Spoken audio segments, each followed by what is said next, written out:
Hello नमस्कार दोस्तों, स्वागत है आप सबका science by Sumit sir YouTube channel पर। मेरा नाम है सुमित और आपके सामने एक बार फिर से मैं उपस्थित हो चुका हूं एनसीईआरटी स्पेशल सीरीज वाली साइंस की क्लास के साथ। और इस सीरीज में हम लोग अभी क्लास 10th के एनसीईआरटी बुक को डिकोड कर रहे हैं और इस क्रम में ये चैप्टर नंबर 3 है। इसका दूसरा पार्ट है, यानी पहला पार्ट, जिसमें बहुत सारे पॉइंट्स को मैं कवर करवा चुका हूं, ऑलरेडी डन है इसी चैनल के प्लेलिस्ट में, वो आपको मिल जाएंगे, जरूर देखिए।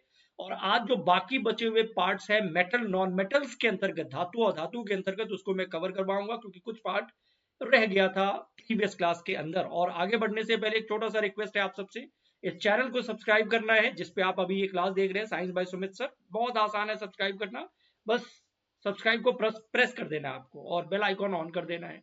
बाकी फेसबुक पेज पे भी आप जुड़ सकते हैं और टेलीग्राम चैनल पे भी जुड़ सकते हैं, नाम यही है साइंस बाय सुमित सर। और दोनों जगह जुड़ने के लिए लिंक आपको डिस्क्रिप्शन में मिल जाएंगे, तो आप वहां से सीधे सीधे कनेक्ट हो सकते हैं और सीधे सीधे आप मेरे साथ जुड़ सकते हैं। तो अब सीधे सीधे मुद्दे की बात करते हैं। पिछली क्लास में हम लोग क्या बात कर रहे थे, किस तरीके से डिफरेंट ओर से जो अयस्क होता है, रॉ कंटेंट, इस अयस्क से, अलग अलग प्रकार के अयस्क से कैसे मेटल को निकाला जाता है, धातु का निष्कर्षण कैसे होता है, इसके बारे में हमारी बात हुई थी कि इस तरीके से ओर नाम का कंटेंट एक प्रकार का मिनरल ही है ये, इसी से आपको डिफरेंट टाइप्स ऑफ मेटल को मेटलर्जिकल ऑपरेशंस के जरिए एक्सट्रैक्ट करना होता है, इसको निष्कासित करना होता है। जैसे हेमाटाइट एक अयस्क है, इससे आपको निकालना होगा आयरन को, या मान लीजिए बॉक्साइट एक अयस्क है, इससे आपको निकालना होगा एल्यूमिनियम को। इसको एक्सट्रैक्ट किया जाता है। और अभी फिलहाल मैं मान के चलूं कि किसी मेटल को आपने किसी अयस्क से एक्सट्रैक्ट कर लिया है या मेटलर्जिकल ऑपरेशन से इसे निकाल लिया गया, तो जो मेटल निकलता है इस एक्सट्रैक्शन प्रोसेस से वो इम्प्योर होता है, अशुद्ध होता है। और आपको शुद्ध मेटल चाहिए, प्योर मेटल चाहिए, उसके लिए आपको एक प्रोसेस कैरीड आउट करना होता है, जिस प्रोसेस का नाम है रिफाइनिंग ऑफ मेटल्स, यानी धातुओं का परिष्करण या परिशुद्धिकरण, आप जो भी कहना चाहे आप कह सकते हैं। यानी जो कंटेंट आपको मिला, किसी अयस्क से मेटल को आपने प्राप्त किया, ठीक है, उसमें अशुद्धियां मिली हुई है, तो आपको शुद्ध रूप में मेटल चाहिए, तो उसको रिफाइन करो ना।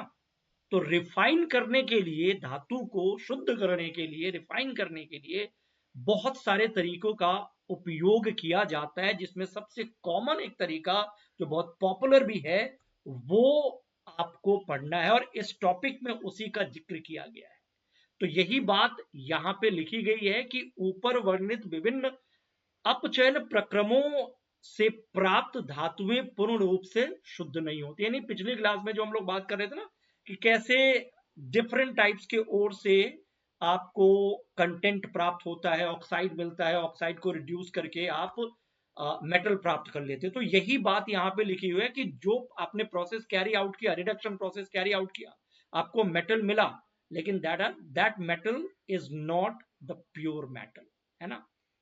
तो इसमें जो अपद्रव्य है, इसमें जो अशुद्धियां हैं, इम्प्योरिटीज है, उनको हटा करके ही शुद्ध धातु को प्राप्त किया जा सकता है। तो धातुओं से अशुद्धियों को, अपद्रव्य को हटाने के लिए जो सबसे प्रचलित विधि जो यूज किया जाता है और जो आपको आज पढ़ना भी है, वो है विद्युत अपघटनी परिष्करण। ये थोड़ा शुद्ध हिंदी हो गया, इसको इंग्लिश में क्या बोलते हैं, दैट इज इलेक्ट्रोलाइटिक रिफाइनिंग, इसको कहा जाता है। यानी फिलहाल हम लोग इसी के बारे में बात करेंगे कि कैसे इस प्रोसेस से, इलेक्ट्रोलाइटिक रिफाइनिंग प्रोसेस से, कैसे मेटल को शुद्ध किया जाता है या अशुद्ध टाइप के मेटल से शुद्ध मेटल को प्राप्त किया जाता है। इसके लिए करना क्या होगा, एक व्यवस्था, मतलब कुछ कंटेंट चाहिए, कुछ एपरेटस चाहिए इस काम को कैरी करने के लिए। और आप इस विजुअल में उस चीज को आप देख सकते हैं। बिजली का इस्तेमाल किया जाता है इसमें, सॉल्यूशन का इस्तेमाल किया जाता है। देखो होता क्या है, मैं इस विजुअल से आपको दिखाता हूं, ठीक है। आप एक टैंक लीजिए, एक कंटेनर है, मतलब बना हुआ होता है सिस्टम, मान लीजिए। और सपोज मैं यहां कॉपर की बात कर रहा हूं, कॉपर एक मेटल है ना, कॉपर एक धातु है।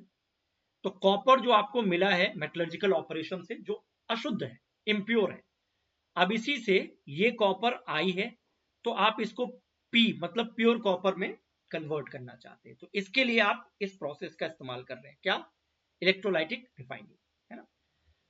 तो जो धातु आपको मिला है, जो इम्प्योर रूप है, ठीक है ना, उस इम्प्योर मेटल का इलेक्ट्रोड बनाना है और उस इलेक्ट्रोड का नाम है एनोड।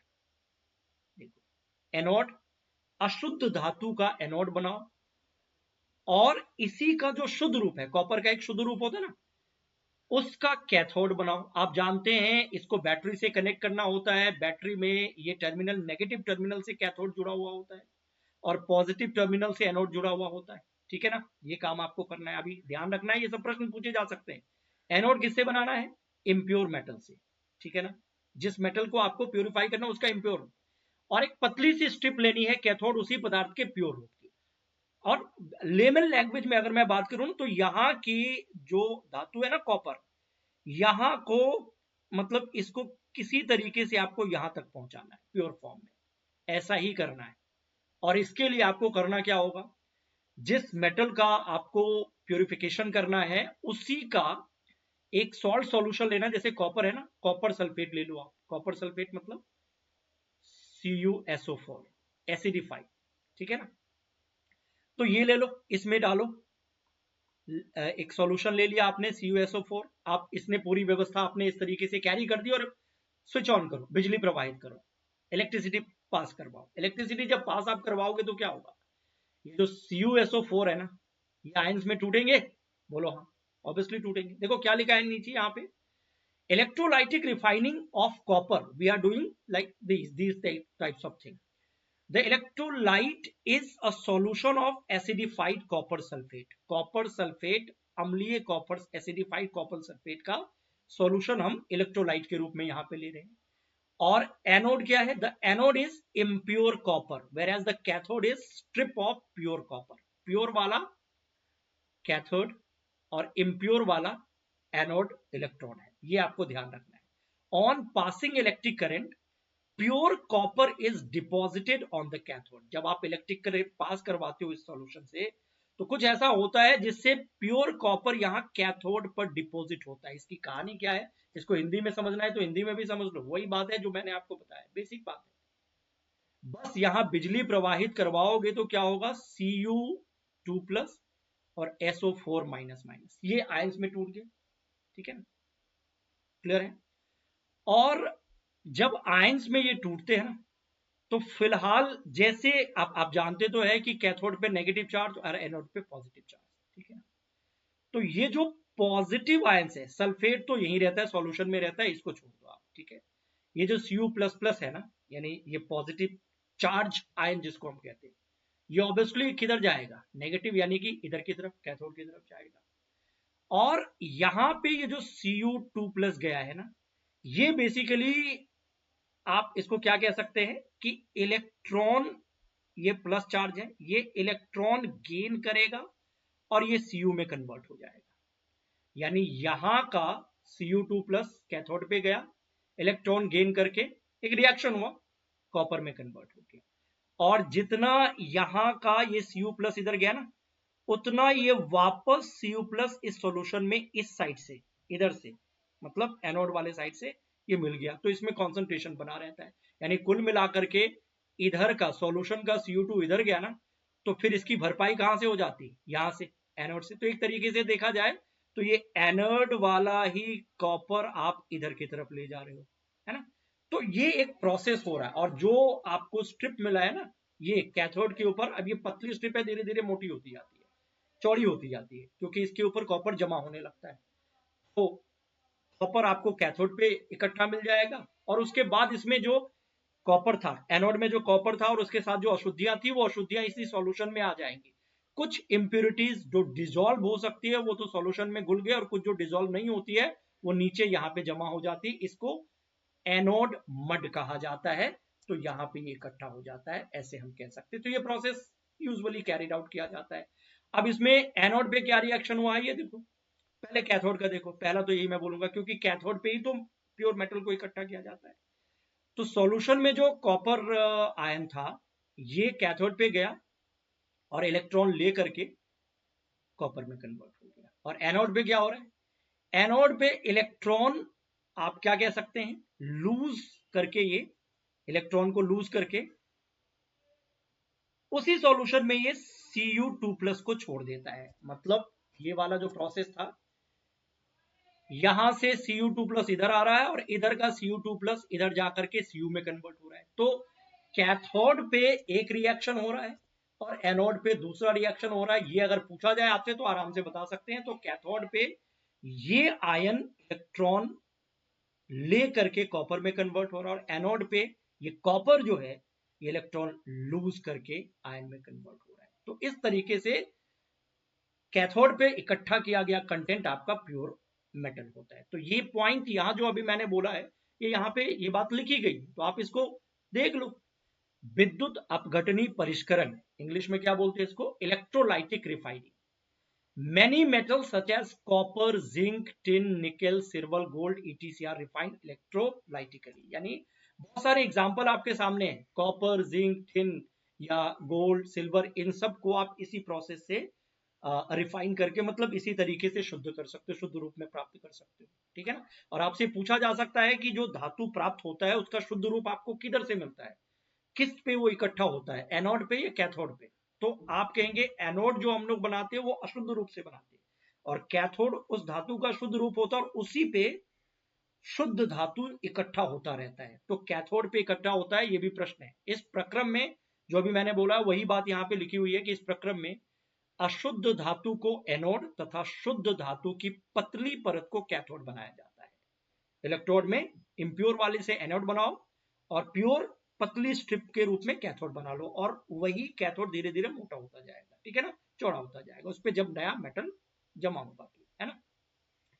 धातु के लवण विलयन का उपयोग इलेक्ट्रोलाइट के रूप में किया जाता है। जैसे कॉपर है तो कॉपर सल्फेट, है ना, ले लिया हमने और चित्र के अनुसार उपकरण को एडजस्ट कर लेते हैं। और फिर क्या करते हैं, जब आप बिजली प्रवाहित करते हैं कनेक्ट करके तो ऑब्वियसली आयंस मिलते हैं और एनोड पर स्थित अशुद्ध धातु विद्युत यानी इलेक्ट्रोलाइट में घुल जाती है और इतनी ही मात्रा की शुद्ध धातु कैथोड पे डिपॉजिट हो जाती है। यही तो अभी मैंने बताया था कि जैसे कुछ चार्ज या इलेक्ट्रिकल करंट आप पास करवाते हैं, ये चार्ज के रूप में इनफैक्ट इस तरीके से अलग होता है।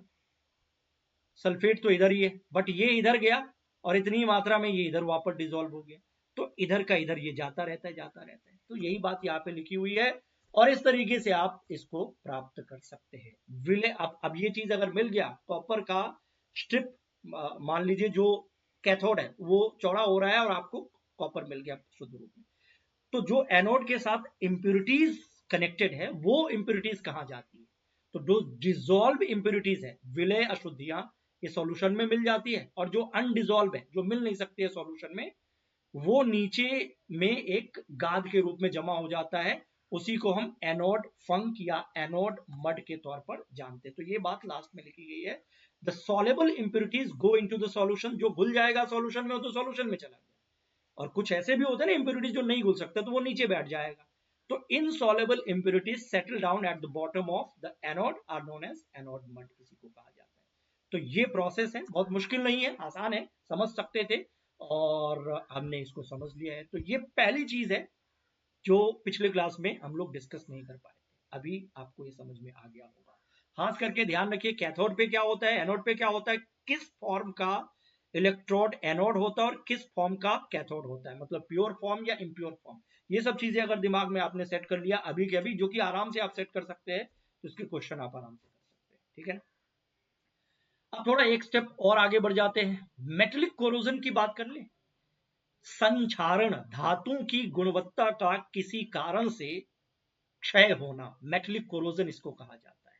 गुणवत्ता का कमजोर पड़ना, जैसे लोहे में जंग लगना क्या है, रस्टिंग ऑफ आयरन क्या है, ये एक तरीके का मेटेलिक कोरोजन ही तो है, धातु संक्षारण ही तो है। अलग अलग परिस्थितियों में एक रिएक्शन होता है ना। या मान लीजिए चलो आयरन की बात हम जानते हैं, आयरन रस्टिंग का केस हमने प्रैक्टिकल लाइफ में देखा है, एक मेटेलिक कोरोजन है। उसी तरीके से अगर सिल्वर की बात करें, ऑल्दो सिल्वर या कॉपर देखा जाए तो बहुत रिएक्टिव मेटल नहीं है, लेकिन प्रोलॉन्ग एक्सपोजर अगर इसको मिले तो इसमें भी कोरोजन की घटना देखी जा सकती है। ये बहुत दिलचस्प है, इंपॉर्टेंट है। तो इसको भी आपको थोड़ा सा समझना है। मैं सीधे सीधे आपको अगर 2-4 एग्जाम्पल के जरिए इस प्रोसेस को समझाऊं, तो एक तो आप यहां देख रहे हैं कि ये आयरन की बनी हुई कोई चीज है, किसी वजह से कुछ रिएक्शन हुआ जिसके कारण ये जो एकदम चमकीला आयरन का कुछ था ये ब्राउनिश हो गया, ये संक्षारित हो गया, कोरोजन हुआ, है ना। आयरन का ऑक्साइड यहाँ पे बना। टेक्निकली देखा जाए तो ये केमिकल रिएक्शन हो रहा है। ये आयरन है, हवा में अगर खुला इसको छोड़ दिया जाए तो हवा का ऑक्सीजन और हवा की नमी, पानी, ये इसके साथ रिएक्ट करके ऑक्साइड बनाता है। यही रस्ट है, दिस इज मैक्युलर कोरोजन, जिससे इस आयरन की गुणवत्ता खराब होती है। यही है ना, संचारण का मतलब तो यही है। अच्छा, कुछ और देखो, अगर ये सिल्वर की बनी हुई चीज है, सिल्वर स्पून है, अगर प्रोलॉन्ग एक्सपोजर इसको मिले एयर में, तो ये हाइड्रोजन सल्फाइड से रिएक्ट करके ये कुछ Ag2S बना सकता है, और इसके कारण इस सिल्वर की चमक फीकी पड़ जाती है। टार्निशिंग ऑफ सिल्वर इसको कहते हैं, ये काली काली हो जाती है।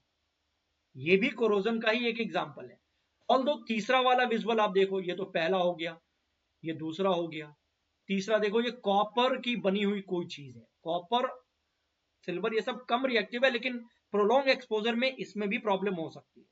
तो जब कॉपर को लंबे समय तक खुले वातावरण में ऐसे छोड़ दिया जाए, नमी युक्त वातावरण में, तो ये कॉपर वातावरण के पानी यानी मॉइस्चर, वातावरण के कार्बन डाइऑक्साइड और ऑक्सीजन के साथ मिल करके एक मतलब प्रोडक्ट बनाता है, जिसमें उस प्रोडक्ट का दो प्रोडक्ट बनाता है, एक है कॉपर हाइड्रोक्साइड और दूसरा है कॉपर कार्बोनेट। और ये ग्रीन कोटिंग के रूप में, ये एक्चुअली में ग्रीन है, ग्रीन कोटिंग के रूप में आपको कॉपर के ऊपर संचारित परत दिखाई देगी। जैसे आयरन पे ब्राउन कोटिंग होती है ना, सिल्वर पे ब्लैक कोटिंग होती है, वैसे कॉपर पे ग्रीन कोटिंग होती है। तो ये सब मेटलिक कोरोजन के ही एक तरीके के एग्जांपल्स हैं।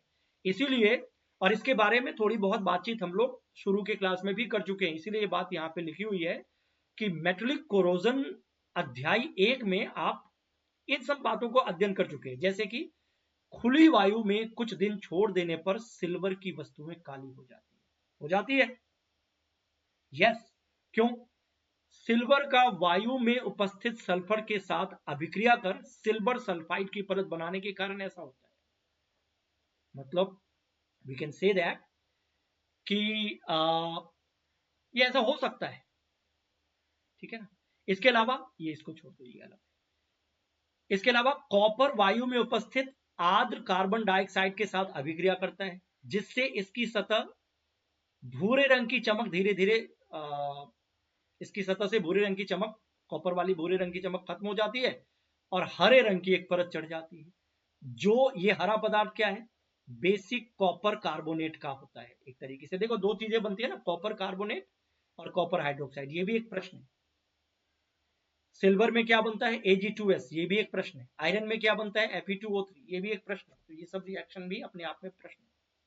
कहते हैं लंबे समय तक नमी युक्त वायु में रहने पर भूरे रंग की पत्रकी पदार्थ की परत, लोहे पे आप कह सकते हैं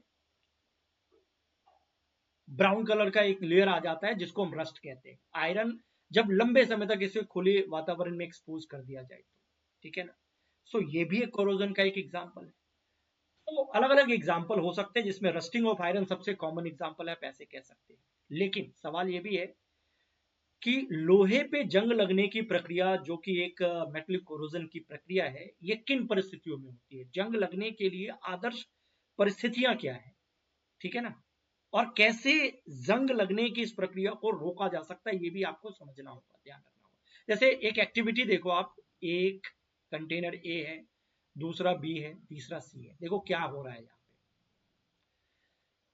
पे। एक इस कंटेनर में यहाँ पे एयर है, ठीक है, वायु है, और लोहे की कील है, और यहाँ पे पानी है। पहला जो कंटेनर है ना, इसमें आयरन की बनी हुई चीज भी है, एयर भी है, और वाटर भी है। कंटेनर, इसको आप कुछ समय तक छोड़ दीजिए, फिर आगे कुछ समय के बाद इसको ऑब्जर्व कीजिएगा। दूसरे में देखो, ये पानी के अंदर आयरन को, आयरन नेल को ऐसे डाल दिया गया, तो पानी में डूबा हुआ है।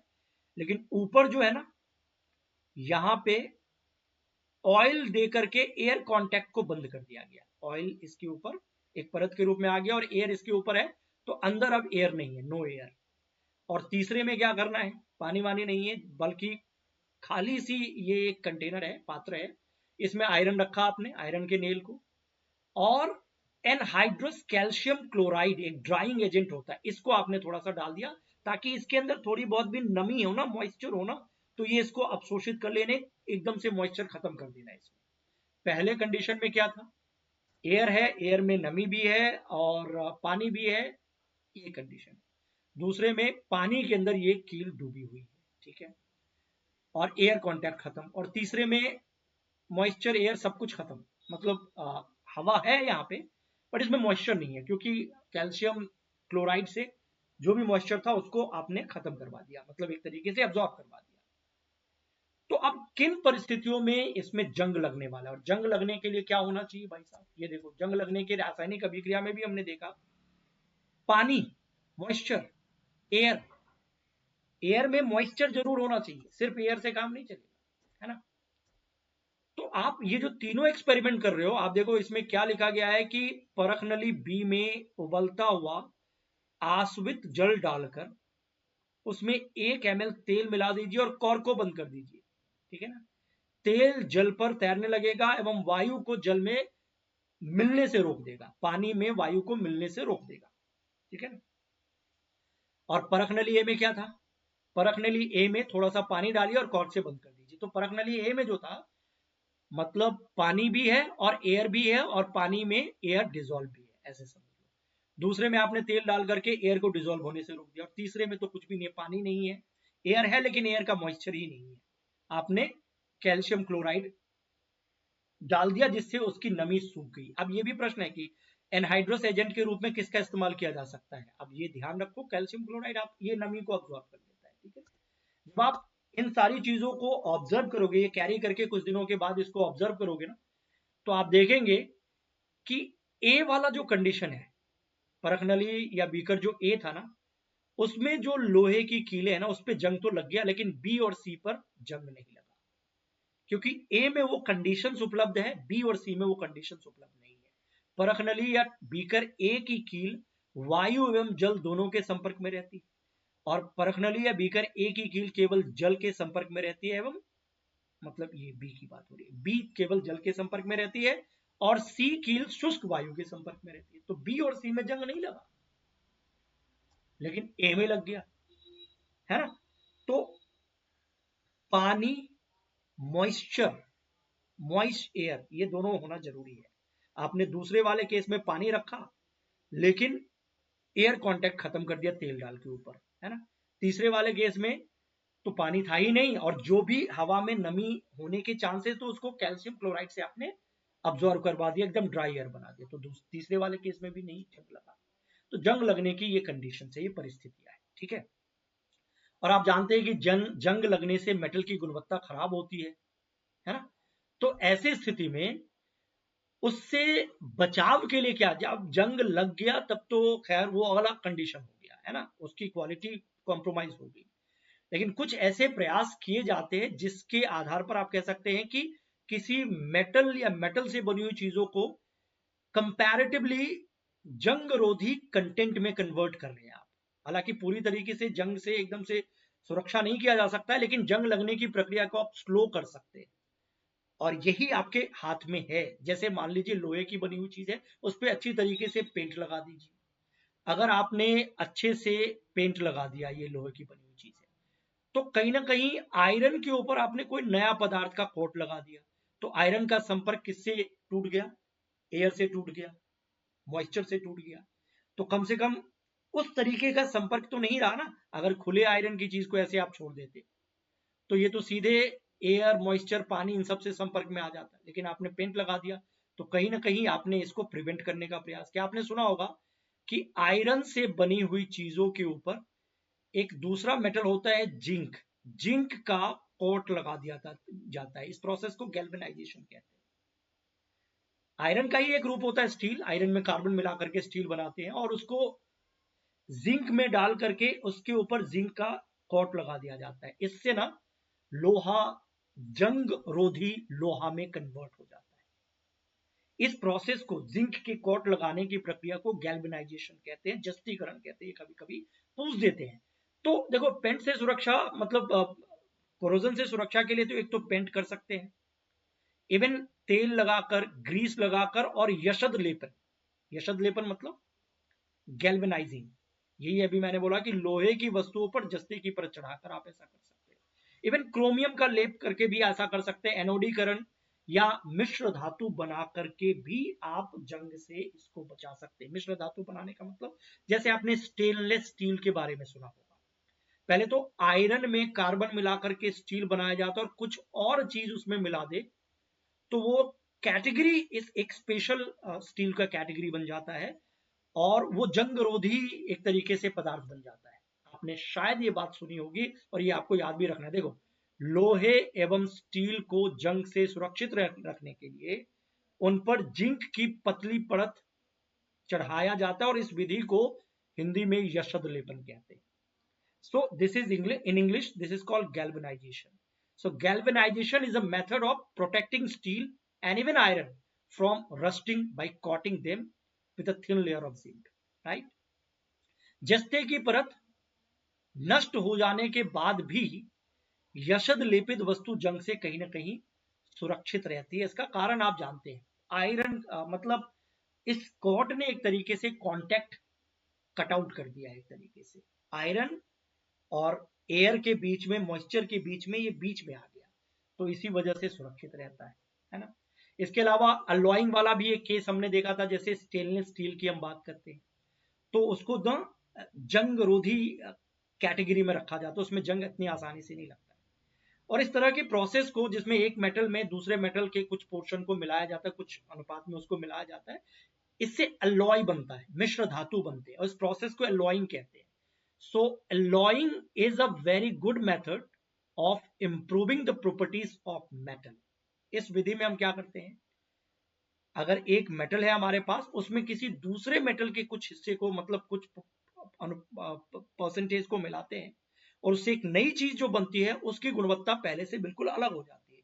तो इस विधि में हम इच्छा अनुसार धातुओं के अत्यंत गुणधर्म प्राप्त कर सकते हैं। उदाहरण के लिए देखा जाए, जैसे आयरन की बात करें, लोहा, तो आयरन सबसे ज्यादा उपयोग में आने वाली धातु है, ये आप जानते हैं, लेकिन आयरन के शुद्ध रूप आप इसी इतनी आसानी से यूज नहीं कर सकते, कभी भी इसे शुद्ध अवस्था में यूटिलाइज नहीं किया जाता है। इसलिए लिखा है कि कभी भी शुद्ध अवस्था में आयरन का उपयोग नहीं किया जाता है। ऐसा इसलिए क्योंकि शुद्ध लोहा अत्यंत नर्म होता है, वेरी सॉफ्ट, और गर्म करने पर यह सुगमता पूर्वक खिंच जाता है। लेकिन इसमें थोड़ा सा आप कार्बन मिला दो, ऑल्दो कार्बन एक नॉन मेटल है, लेकिन दूसरा कंटेंट है ना, आयरन में अगर कार्बन मिला दो तो इससे एक नई चीज बनती है, ये एक तरीके का, इसी को स्टील बोलते हैं, जिससे ये कठोर और प्रबल हो जाता है। और इसमें भी कुछ और मिलाओगे तो अलग अलग प्रकार के स्टील बनेंगे। लोहे के साथ निकेल एवं क्रोमियम मिलाने पर हमें स्टेनलेस स्टील प्राप्त होता है। देखो, व्हेन आयरन में कार्बन मिला दिया, आयरन के प्रॉपर्टी चेंज हो गए, ठीक है ना। अब उसमें क्या करो, निकेल और क्रोमियम मिलाओ,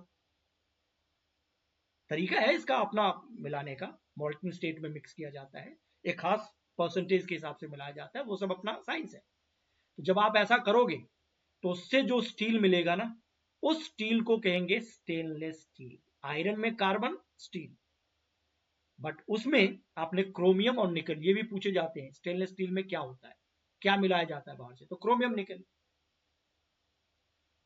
which is hard and does not rest, तो ये मतलब हार्ड हो जाता है और ज्यादा कठोर, और इसमें जंग नहीं लगता है। इसी प्रकार लोहे के साथ कोई अन्य पदार्थ मिश्रित किया जाए तो इसके गुण बदल जाते हैं, नए कंटेंट आपको मिलते हैं। वास्तव में कोई अन्य पदार्थ मिलाकर किसी भी धातु के प्रॉपर्टीज को बदला जा सकता है, और यह पदार्थ धातु या अधातु कुछ भी हो सकता है। दो या दो से अधिक धातुओं के समांगी मिश्रण को हम मिश्र धातु कहते हैं। मतलब अगर किसी मेटल में आप दूसरे मेटल को मिलाएंगे तो उससे जो मिलेगा कंटेंट, उसको अलॉय कहते हैं। आपने ब्रॉन्ज के बारे में सुना होगा, ठीक है ना, ब्रॉन्ज मेटल, कांसा, ये दो धातुओं के कॉम्बिनेशन से बनता है। आपने पीतल के बारे में सुना होगा, ब्रास जिसको कहते हैं। ब्रास क्या है, मेटल थोड़ी है, ग्रुप ऑफ मेटल, मतलब मेटल्स को मिला करके बनाते हैं इसको, कॉपर और जस्ते को मिलाएंगे एक परसेंटेज के हिसाब से तो आपको पीतल मिलेगा। तो उस पीतल के गुण कॉपर के सेपरेट गुण से अलग हो जाएगा, है ना। इसी चीज को, इस पीतल को या इसी ब्रॉन्ज को, कांसा जिसको हम कहते हो, या स्टेनलेस स्टील को मिश्र धातु कहा जाता है। और ये जो लिखा है ना कि धातु में धातु मिलाओ तो भी मिश्र धातु, और एक धातु के साथ धातु मिला दो तो भी, मतलब आयरन में कार्बन मिलाते तभी तो स्टील बनता है, और स्टील एक मिश्र धातु है ना। तो नॉन मेटल भी मिला सकते हैं। एक एक एग्जांपल आपके सामने। और इसे तैयार करने के लिए पहले क्या करते हैं, पहले जो मूल धातु है ना, जैसे आयरन है, तो आयरन की गलित अवस्था का मतलब मोल्टन स्टेट का यूज किया जाता है, ठीक है ना। It is prepare by first melting the primary metal, इसको मेल्ट करो, ठीक है, and then dissolving the other elements in the definite proportion, और उसके बाद दूसरे मेटल को या दूसरे एलिमेंट को एक निश्चित परसेंटेज के हिसाब से इसमें डिसॉल्व करके और फिर उसे ठंडा करो, कूल करो, तब जाकर के आपको न्यू प्रोडक्ट मिलता है। तो इस तरीके से अलॉय बनता है, मिश्र धातु बनता है। इसके कई सारे एग्जाम्पल्स हैं। पीतल, ब्रास कैसे बनता है, कॉपर और जिंक के कॉम्बिनेशन से बनता है, ठीक है ना। अच्छा, और आगे एक दो और मैं बताऊंगा, लेकिन फिलहाल एक फॉर्म है, ये अलग से मैं यही बता देता हूं, अमलगम क्या होता है। देखो अमलगम, पहले ये वाला देखो क्या लिखा हुआ है, मरकरी, पारा बोलते हैं इसको, Hg, ये है। पारा को किसी मेटल के साथ मिला दो, अगर एक मेटल पारा है अलोंग विद अदर मेटल, तो इससे जो अलॉय बनता है ना, इससे जो मिश्र धातु बनते हैं उसको अमलगम कहते हैं। पारा का सिल्वर के साथ मिश्रण, पारा का गोल्ड के साथ मिश्रण, हम इसे क्या कहते हैं, अमलगम कहते हैं। तो यदि कोई एक धातु पारद यानी मरकरी है तो इसके मिश्र धातु को अमलगम कहते हैं। मतलब if one of the metal is mercury then the alloy is known as amalgam, यानी मरकरी प्लस अदर मेटल, इसको हम अमलगम के कैटेगरी में रख सकते हैं, ठीक है। याद रखना है आपको। जैसे ये अमलगम नहीं है, ये क्या है, ब्रास, पीतल बोलते हैं इसको, तो ये मिश्र धातु है, अलॉय है। दोनों के दोनों, ब्रॉन्ज इसको कांसा बोलते हैं, इसको पीतल बोलते हैं, ये मिश्र धातु है। क्यों, क्योंकि दो धातुओं का कॉम्बिनेशन है, दो से ज्यादा भी हो सकता है। देखो ये किसका है, ये पूछ सकते हैं, कॉपर और जस्ता। कॉपर मतलब तांबा और जस्ता मतलब जिंक, जस्ता। तो तभी तब पीतल को आप ये याद करते हो ना, पीता जी करके, शॉर्ट ट्रिक वाले लोग याद करते हैं, पी मतलब पीतल, ता मतलब तांबा, जी मतलब जस्ता। वैसे ब्रास सबको याद होता है क्या क्या मिला होता है, और अलग अलग इंस्ट्रूमेंट इससे बनाया जाता है, पीतल से बहुत सारी चीजें बनाई जाती है, ठीक है ना। अलग अलग कलर का भी हो सकता है, म्यूजिकल इंस्ट्रूमेंट, टूल्स, लॉक्स, बहुत कुछ बनाया जा सकता है। ब्रॉन्ज मेटल आपने सुना होगा, ये दो चीजों का अलॉय है, कॉपर और टिन, तांबा और टिन, इन दोनों के कॉम्बिनेशन से बनता है। इससे मूर्ति बनाई जा सकती है, मेडल बनाए जा सकते हैं, बहुत कुछ बनाए जा सकते हैं। तो दो एग्जाम्पल अलग से आप याद रख लीजिए, ब्रास किसका मिश्रण है और ब्रॉन्ज किसका मिश्रण है। Bronze copper tin and brass copper zinc का मिश्रण, ये याद रख लो। और बाकी एमलगम की बात अभी हमने की है। बाकी और कुछ पॉइंट है, देखो शुद्ध धातु की अपेक्षा उसके मिश्र धातु की विद्युत चालकता तथा गलनांक कम होता है। प्रश्न नंबर 1, ये प्रश्न है आपके सामने। The electrical conductivity and melting point of an alloy is less than the pure metal. मतलब जैसे कॉपर प्लस जस्ता, इससे क्या बनता है, ब्रास। ब्रास अलॉय है और ये शुद्ध धातु। तो उदाहरण के लिए लिखा है कि तांबे एवं जस्ते के मिश्र धातु से पीतल बनता है, तथा तांबे और टिन के कॉम्बिनेशन से कांसा बनता है, जो अभी मैंने दिखाया। ये विद्युत के कुछ अलग है, ब्रास की बात करो या फिर ब्रॉन्ज की बात करो, ठीक है ना।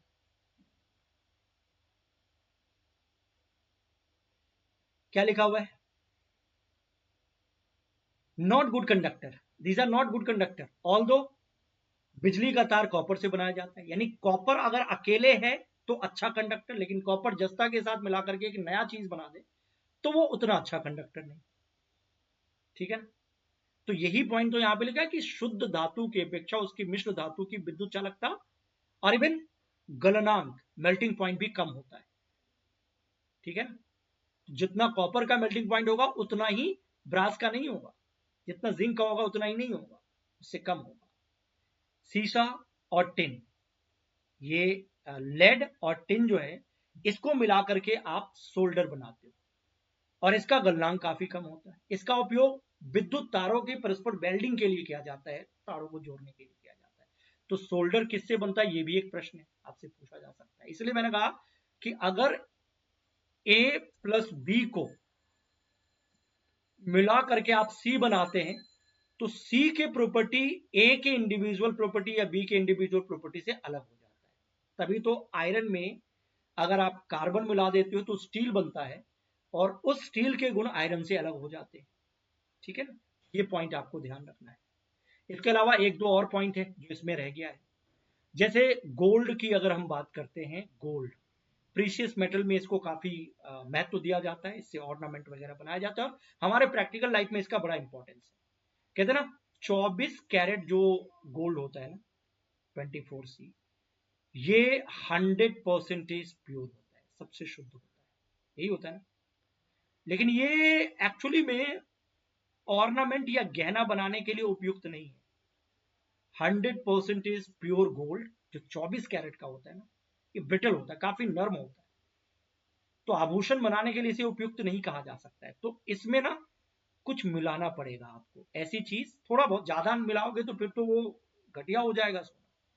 थोड़ा सा लिमिटेड रेंज में उसका अपना पूरा रूल रेगुलेशन है, वो मिला करके आप इसको थोड़ा सा हार्ड करते हो और इसमें कॉपर मिलाया जाता है, सोने में कॉपर मिलाया जाता है यूजुअली, या चांदी भी मिला सकते हैं, यूजुअली कॉपर। इसे कठोर बनाने के लिए इसमें चांदी या तांबा मिलाया जाता है। और भारत में जो नॉर्मली ऑर्नामेंट या आभूषण बनते हैं ना, वो हम कहते हैं ना 24 कैरेट तो 100% है, उससे तो बनता नहीं। तो 22 कैरेट सोने को हम अच्छा खासा क्वालिटी गोल्ड कहते हैं। अब 22 कैरेट का क्या मतलब हो गया, एक्चुअली में तो 24 होता है, लेकिन 24 में आपने 22 को ही गोल्ड रखा और बाकी दो भाग आपने कॉपर मिला दिए, है ना। तो ये प्योर गोल्ड है। लेकिन अगर आपसे कोई पूछे कि 22 कैरेट में कितना परसेंटेज गोल्ड होता है, तो ये गणित है, ये आप यहाँ पे तो ऐसे 91.7 लगभग लगभग लिख दिया गया, याद रख लो तो अच्छी बात है। लेकिन ये 23 कैरेट भी पूछ सकते हैं, 21 कैरेट भी पूछ सकते हैं, तो ये गणित है, आप सीधे सीधे निकाल सकते हो, जैसे यूनिटरी मेथड से आप मैथ्स में निकालते हो कि अगर 24 कैरेट 100% है तो 1 कैरेट कितना होगा 100/24, और 22 कैरेट कितना होगा 100/24 इंटू 22, ये अपना निकालो। ये तो एक हो गया। अगर आपको 20 कैरेट का पूछा जाए तो 20 कैरेट कितना होगा 100/24 इंटू 20, तो ऐसे निकाल सकते हो। तो अगर आप 22 कैरेट का कैलकुलेशन करोगे ना तो ये 91.6667 करके आएगा, तो 91.7। 21 कैरेट में निकालोगे तो 87। तो जैसे जैसे आप 21-20 की तरफ जाओगे ना, सोने की मात्रा घटती जाएगी, कॉपर की मात्रा बढ़ती जाएगी। तो usually 22 carat is the good one quality. ठीक है ना। अब अगर 22 के बदले में कोई 22 कैरेट का बोल करके आपको 20 कैरेट का गोल्ड दे दे तो वो फिर चीटिंग है ना। मैं ये नहीं कह रहा हूं कि 20 कैरेट का गोल्ड अच्छा नहीं होता है, वो चीटिंग है। अगर 20 कैरेट का कोई दे रहा है, 21 कैरेट का दे रहा है, तो उसको बोलना चाहिए कि 21 कैरेट है, बाकी आप जानो, है ना। So this is the case, purity of gold carat. इसके बाद आपके एनसीईआरटी में एक हिस्ट्री की बात दी गई है, आयरन पिलर मेहरौली के पास। ये मेटलर्जी के प्राचीन मेटलर्जिकल ऑपरेशन का एक दिलचस्प नमूना है। ये इसका जिक्र आपके साइंस के बुक में किया गया, पता है क्यों? ये चमत्कार जैसा है क्योंकि लगभग 1600 वर्ष पहले, जब साइंस की तकनीक उस तरीके की विकसित तकनीक नहीं थी जैसे आज है, या 10 साल पहले थी, 20 साल पहले थी, 30 साल पहले थी, ये 1600 साल बहुत पुराना टाइम है। तो 1600 वर्ष पहले भारत के लौह कर्मियों ने दिल्ली में एक लौह स्तंभ बनाया। उन्होंने लोहे पे जंग से बचाने के लिए एक विधि विकसित की उस दौर में, और इस स्तंभ की जंगता से प्रतिरोधकता का अवलोकन विश्व के कई वैज्ञानिक कर चुके हैं कि इतने पुराने कंटेंट में भी जो आयरन की बनी हुई है लेकिन इसमें जंग नहीं लगता। वो उन्होंने क्या किया था उस दौर में जिससे कि आज तक ये खराब नहीं हुआ। अभी 50 साल में, 100 साल में, 150 साल में खराब होने लगते हैं लोहे।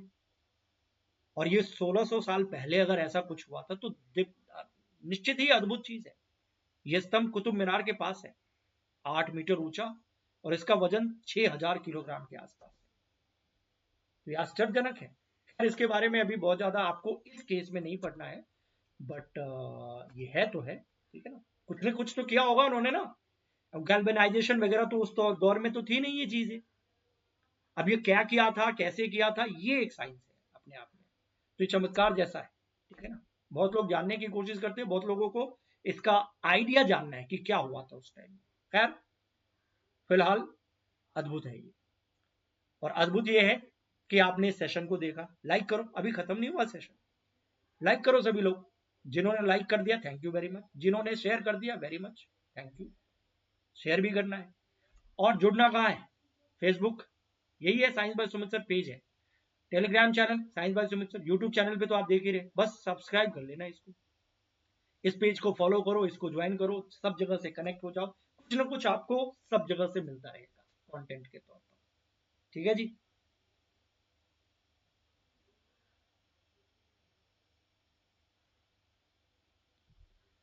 चलो आगे बढ़ जाए। अब प्रश्न है आपके सामने। हमारे जीवन के लिए स्टेनलेस स्टील का हमारे जीवन के लिए स्टेनलेस स्टील एक उपयोगी पदार्थ है, ठीक बात है।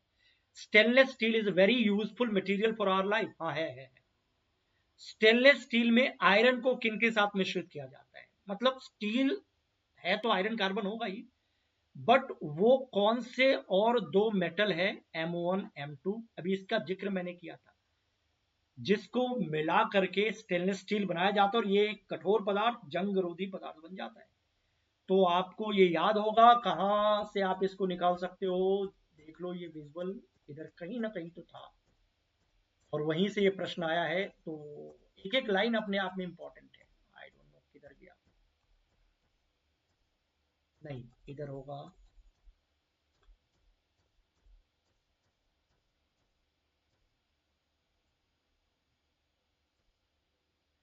यहां पे लिखा है निकेल एवं क्रोमियम, ये लिखा है ऑप्शन में। अगर आपको यहाँ पे निकेल और क्रोमियम दिख रहा है तो उसको लगा दो, नहीं दिख रहा है तो फिर सोचो क्या होगा। ऐसे दिख रहा है मुझे, पहला ही ऑप्शन है डन।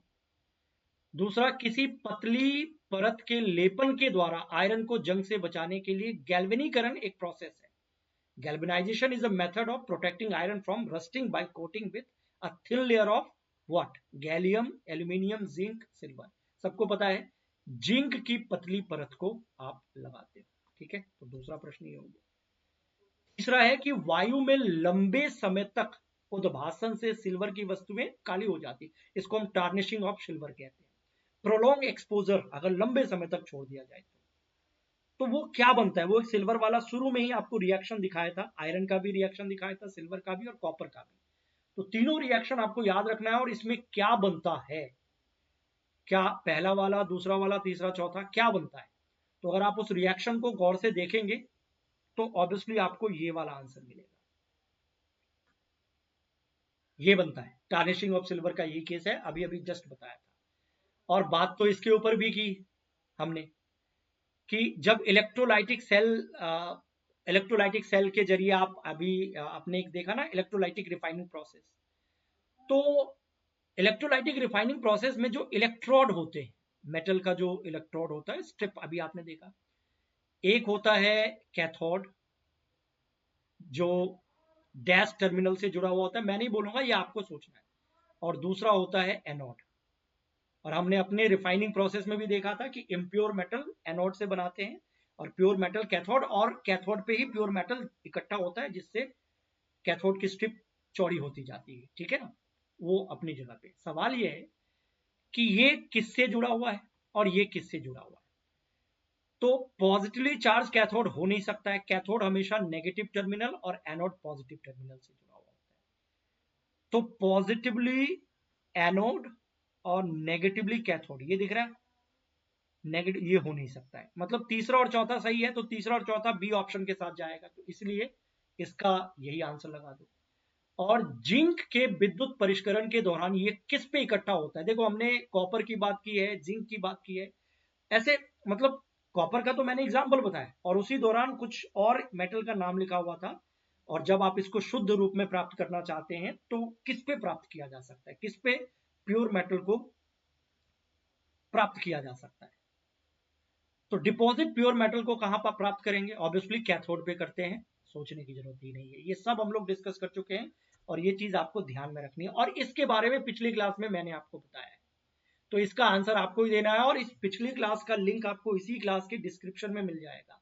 इवन आप चैनल पे जाइए, प्लेलिस्ट को ऑन कीजिए, मेटल नॉन मेटल, आप 2 घंटे का जो लेक्चर है वो देखिए। ये तो उसका छूटा हुआ पार्ट है, वो मेन है जिसमें मैंने सारा कुछ बताया। उसमें इसके बारे में बताया गया था कि निम्नलिखित में से अब आपको उसका जवाब देना है कि कौन सी धातुएं गलित अवस्था में उनके क्लोराइड के विद्युत अपघटन से प्राप्त होता है। Which of the following metal are obtain by electrolysis of their chlorides in molten state. आमतौर पर हमने 3 केस की बात की थी कि एक्टिविटी सीरीज में जो एलिमेंट काफी ऊपर होता है, जो रिएक्टिव एलिमेंट है, उसको कैसे प्राप्त किया जाता है। फिर हमने बात की थी